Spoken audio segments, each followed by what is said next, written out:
España ha estrenado la supresión o reducción del impuesto sobre el valor añadido, el IVA, en determinados alimentos básicos después de que los supermercados hayan tenido que adaptar las etiquetas de los productos en apenas unos días. Durante los próximos 6 meses se elimina el IVA de una serie de productos básicos a los que antes se aplicaba el tipo súper reducido del 4%, como son el pan, la harina panificable, la leche, los quesos y los huevos, además de las frutas, las hortalizas, las legumbres, los tubérculos y los cereales que sean naturales o frescos.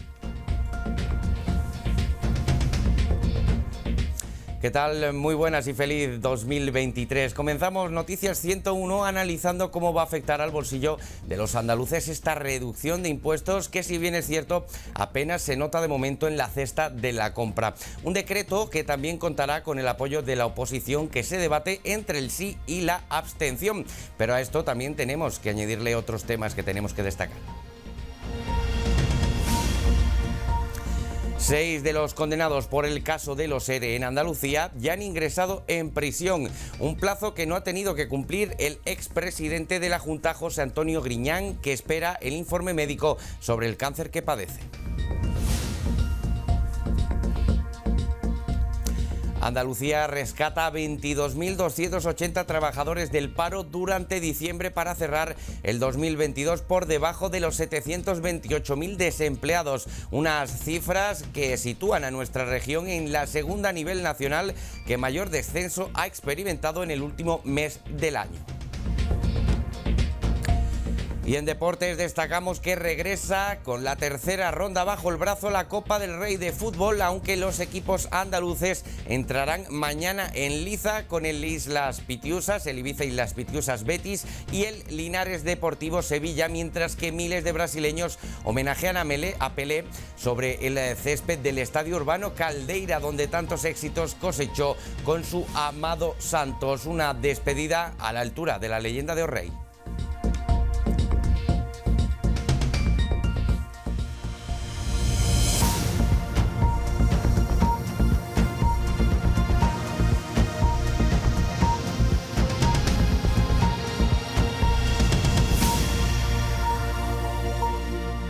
Como les comentábamos, la supresión del IVA a alimentos básicos aprobada por el Gobierno dentro del paquete de medidas para hacer frente a las consecuencias económicas y sociales de la guerra en Ucrania ya es una realidad, aunque si bien es cierto solo supondrá un ahorro de 3,85 euros por cada 100.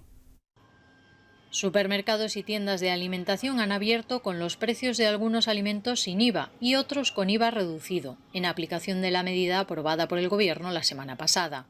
Productos básicos a los que se aplicaba el tipo superreducido del 4%, como son legumbres, patatas y tubérculos, leche, queso, huevos, verduras y frutas, cereales, pan y harinas panificables, se venderán sin IVA durante los próximos 6 meses, siempre y cuando la inflación subyacente esté por encima del 5,5%, medida que ha sido muy bien recibida por los consumidores.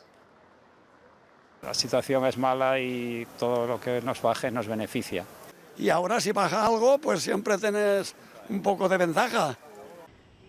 El aceite y la pasta bajan el IVA del 10 al 5%. El resto de alimentos no tendrán rebaja, entre ellos la carne y el pescado.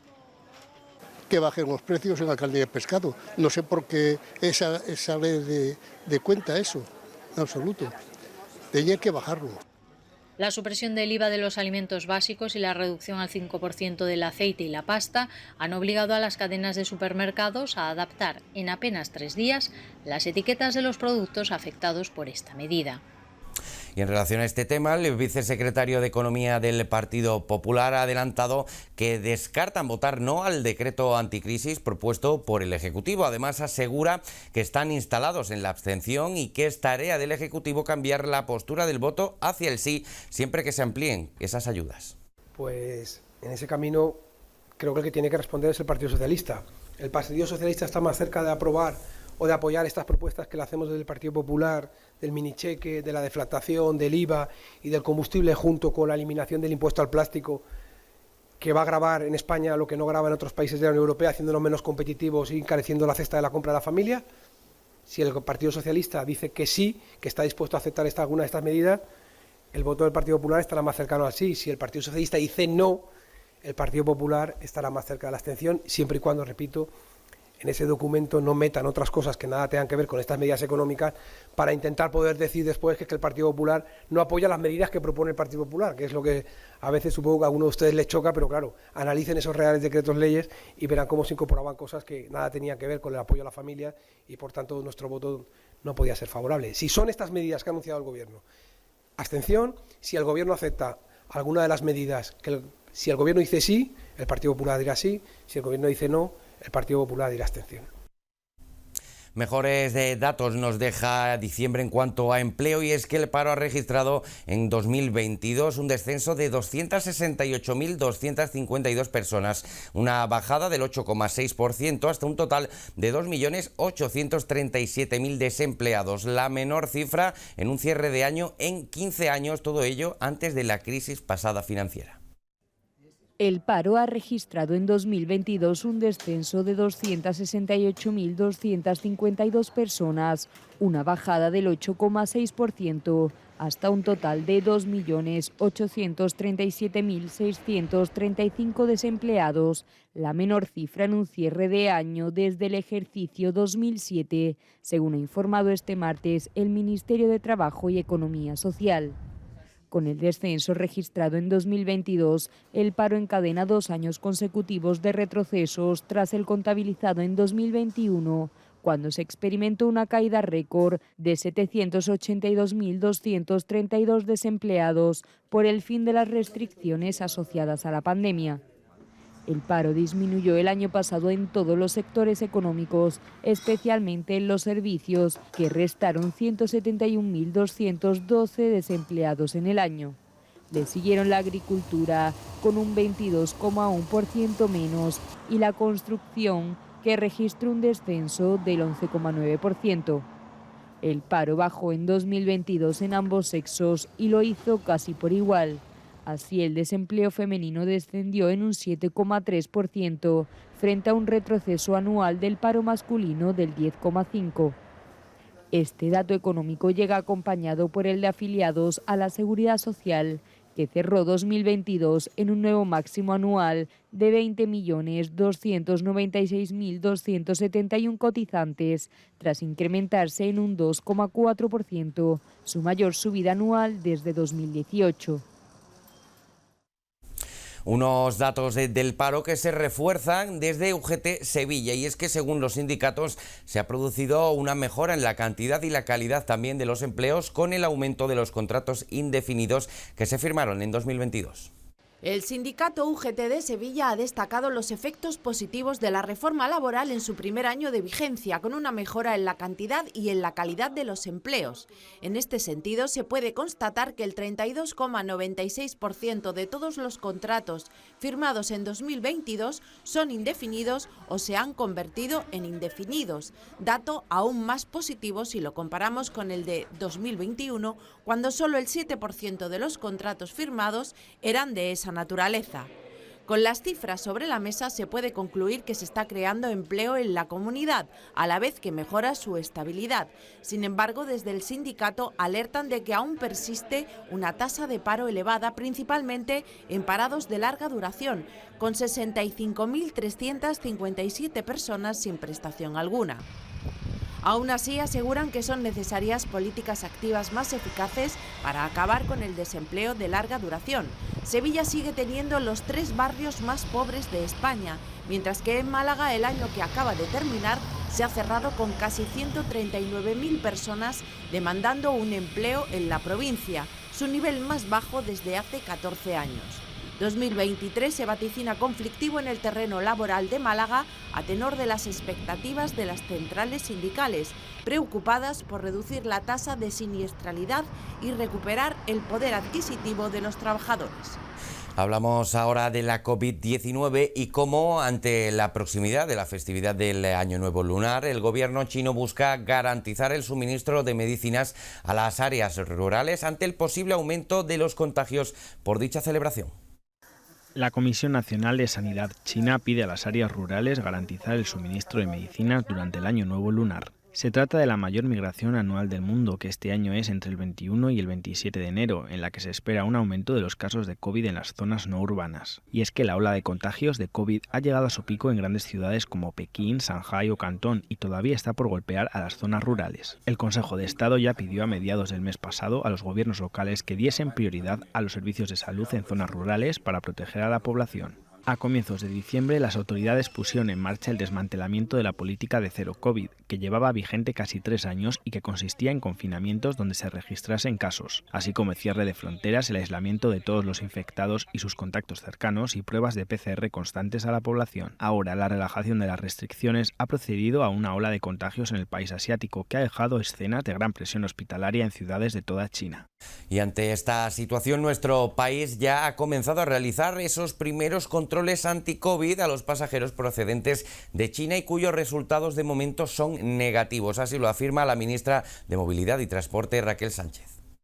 Los primeros controles los realizamos en el primer vuelo procedente de la China, ¿no? de China, hace un par de días, y evidentemente pues los resultados que ofrecieron las pruebas que se realizaron en aquel momento, tanto la toma de temperatura como también las pruebas que se realizaron, pues dieron resultados negativos.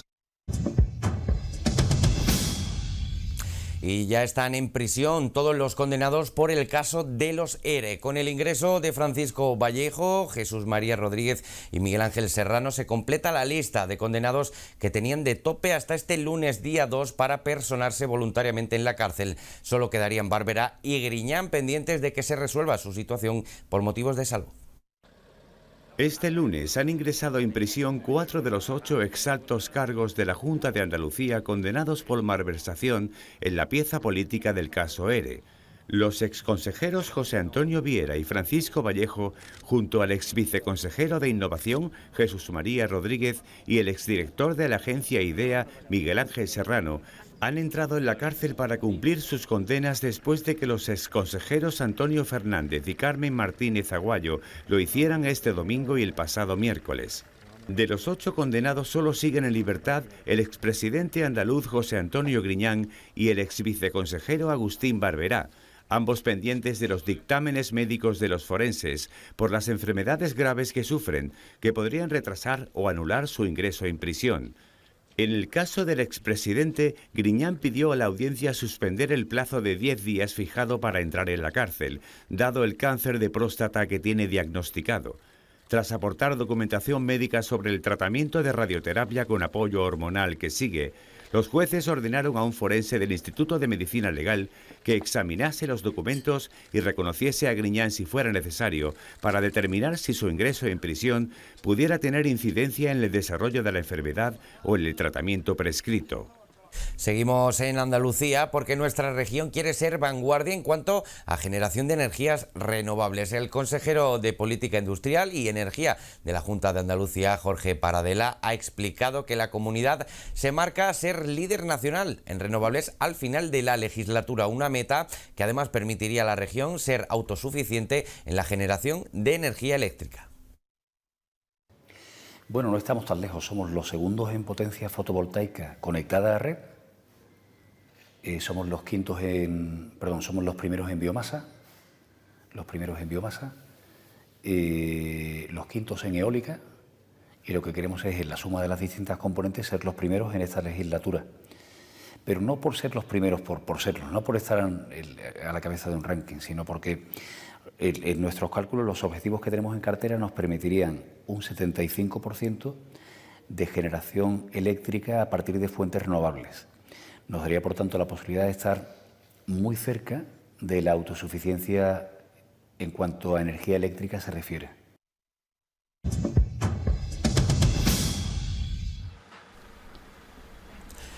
Esto que ven son imágenes de agentes de la Policía Nacional quienes han desarticulado una organización dedicada presuntamente al blanqueo de capitales y fraudes a la seguridad social. Esta operación se ha saldado con la detención de 23 personas en las provincias de Sevilla, Almería y Barcelona. Además, se han realizado 9 registros en los que se han intervenido 127.000 euros y 1.225 dólares americanos en efectivo, así como también se han incautado 7 7 vehículos, 3 pistolas, una carabina de perdigones y gran cantidad de armas blancas como katanas, cuchillos, navajas y puñales, así como munición para armas.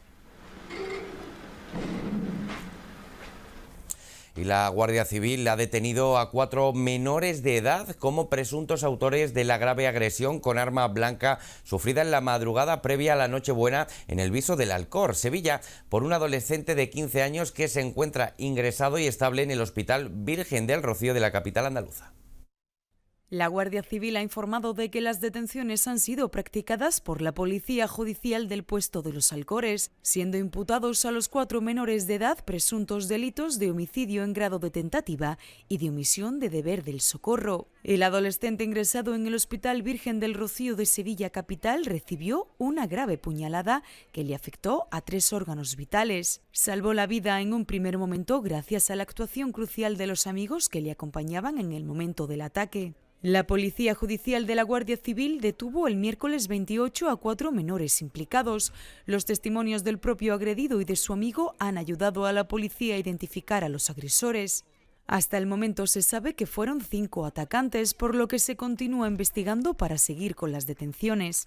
Paralelamente, el Ayuntamiento del Viso del Alcor ha proporcionado a las autoridades las grabaciones de todas las cámaras de seguridad colocadas en el pueblo. El ataque se produjo en la calle principal de la localidad durante la madrugada. Gabriel Santos, el alcalde, mostró su desaprobación ante los hechos.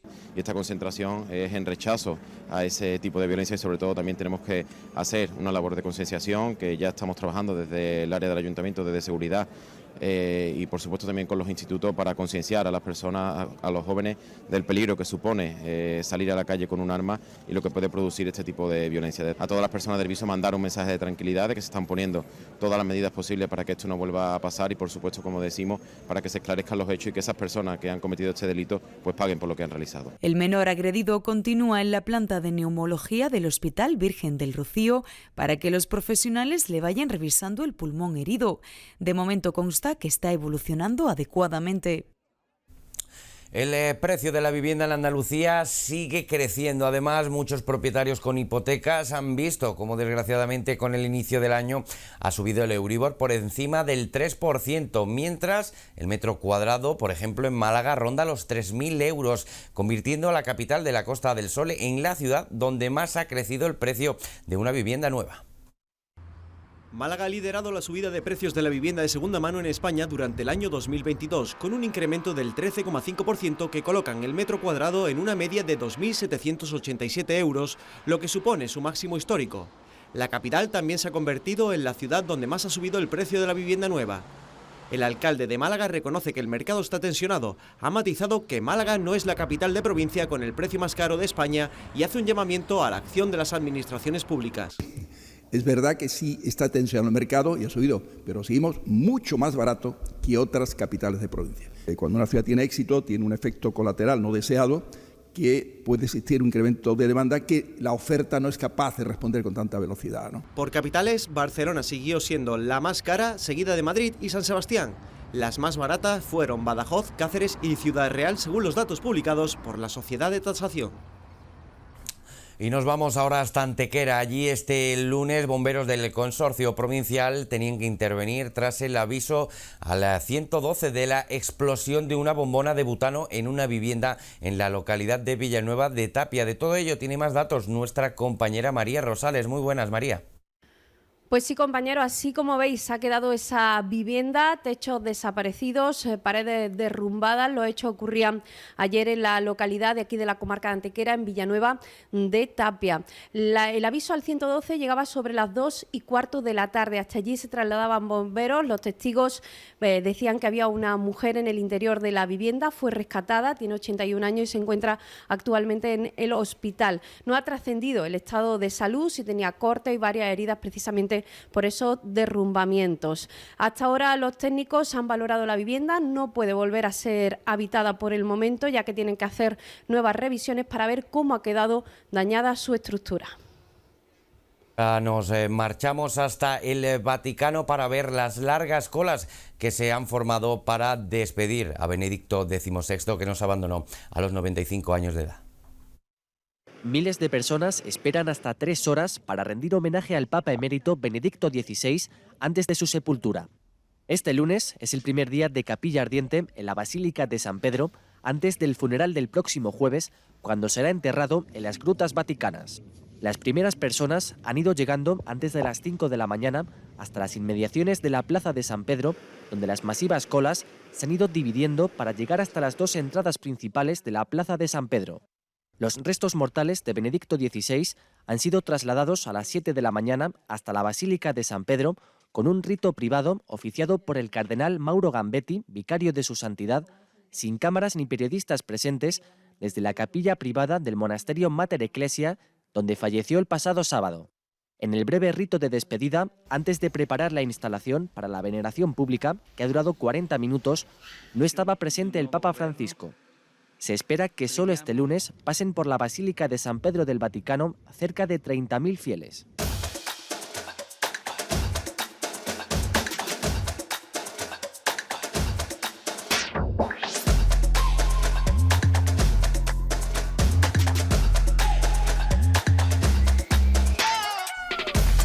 Llegamos ahora al tiempo de deportes y lo hacemos de la mano de la Copa del Rey, que hoy regresa al césped con la disputa de la tercera eliminatoria. Una ronda en la que entran en liza los equipos que van a disputar la Supercopa de España y entre los que se encuentran el Real Betis, que se enfrentará mañana al Ibiza Islas Pitiusas, al igual que lo harán en un derbi andaluz el Linares Deportivo y el Sevilla Fútbol Club sobre el verde de Linarejos. Pero hoy sin duda destaca el duelo entre el cacereño y el Real Madrid, que debutará en la competición y que se ha desplazado hasta Cáceres en autobús sin jugadores como Benzema, Courtois o Toni Kroos. Además de este envite, también se disputarán el Cartagena-Villarreal, Español-Celta o la Nucía-Valencia Club de Fútbol, entre otros.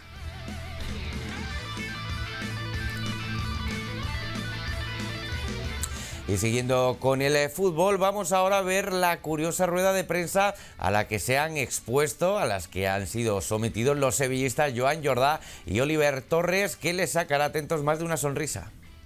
¿Qué tengo que hacer para que sea un futbolista como tú? Primero de todo, pasártelo muy bien. Disfrutar muchísimo con tus compañeros, disfrutar del fútbol, es un deporte maravilloso. Aprender mucho, educarte mucho y a partir de ahí veremos qué pasa en un futuro, pero sobre todo pasártelo bien y disfrutar muchísimo. Si pudierais hacer un fichaje, ¿cuál sería? El director deportivo ahora contesta. No.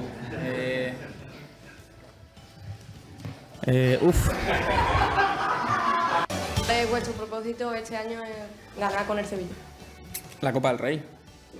¿De ganar? A mí me encantaría ganar la Copa del Rey. Yo la séptima. Bueno, pues... Es la Copa del Rey. Yo la séptima... A ver, las dos capitanes generales. Muy optimista, me gusta. El último gol que metiste, que fue de cabeza, ¿cómo te sentiste? Porque normalmente no metes de cabeza. Claro, me sentí súper alto. Súper alto. ¿Cuándo se va a ir a poner arriba? ¿Cuándo lo vamos a poner arriba?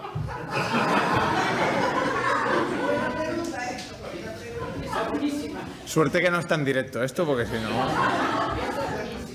Nos estáis matando, ¿eh?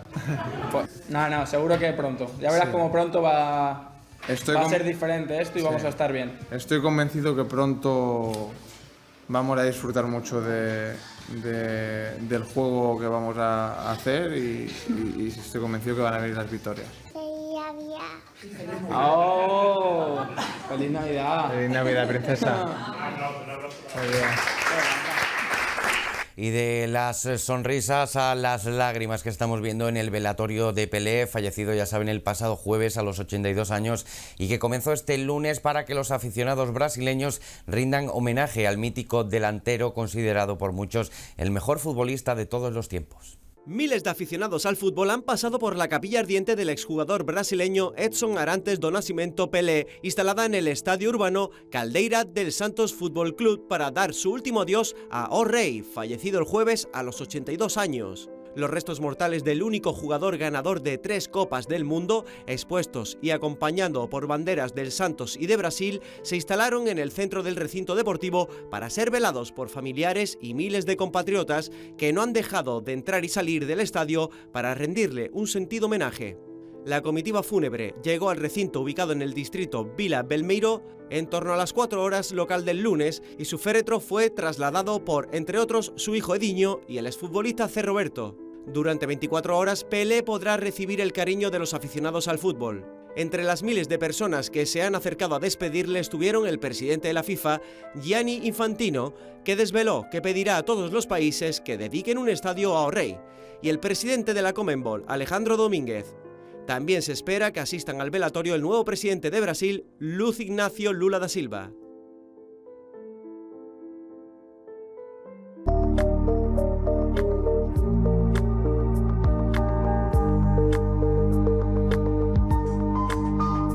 La previsión del tiempo para este miércoles 4 de enero se presentará con predominio de los cielos nubosos en el litoral mediterráneo, con precipitaciones débiles en el área del estrecho, cielos poco nubosos en el resto, brumas matinales sin descartar nieblas, más probables en el valle del Guadalquivir, las temperaturas mínimas en ascenso en el área del estrecho y sin cambios o en descenso en el resto, con heladas débiles en puntos del interior oriental, las máximas en ascenso en el tercio occidental y con pocos cambios en las demás zonas.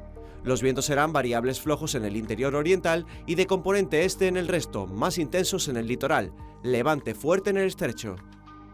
Y antes de marcharnos, recordamos que pueden seguir informados con nosotros, con toda la actualidad, tanto en la web de 101tv.es como en las redes sociales de 101 Televisión. Y ahora sí, nos marchamos rindiendo un cálido homenaje a Edson Arantes do Nascimento, más conocido como Pelé. El único jugador capaz de levantar 3 Copas del Mundo y considerado por muchos como el mejor de todos los tiempos, que nos dejó el pasado jueves a los 82 años de edad. Pero lo hizo dejando un legado incalculable no solo para el fútbol brasileño, sino también para el fútbol mundial. Con él nos despedimos, pero ya saben que la información y la programación sigue aquí con nosotros en 101 TV, la nueva televisión de Andalucía.